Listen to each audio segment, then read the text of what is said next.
Alors je suis la gérante de l'écrin d'Olima, Stéphanie Olivin-André.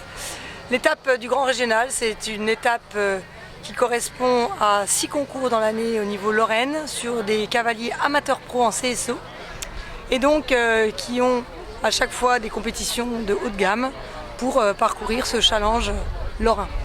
Bon, le niveau est relevé, j'imagine, depuis samedi, c'est ça?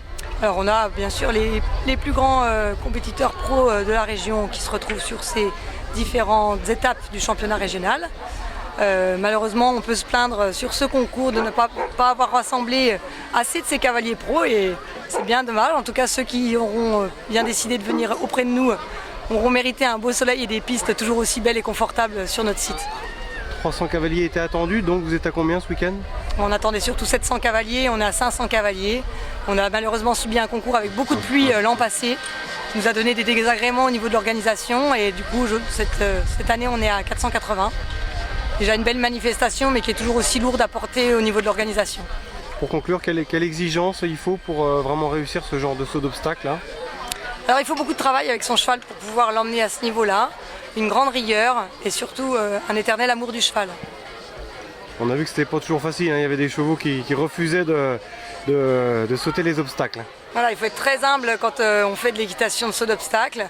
Il faut se faire comprendre d'un animal et c'est pas toujours évident de s'apercevoir de ce qui est possible pour lui ou pas.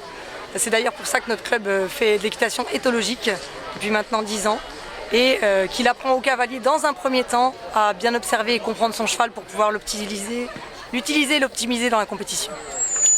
Comment évolue le nombre de licenciés chez vous? Alors on est dans une bonne évolution de licenciés, mais on n'est pas tout à fait dans cette recherche de plus de licenciés pour éviter l'équitation, on va dire, trop commerciale.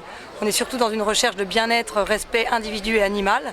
Et on est à 300 cavaliers clients du club, mais surtout à un accueil global de toutes les écoles d'Épinal et tous les centres aérés sur bonnement 500 personnes, handicapées compris, qui profitent de la structure toute la semaine.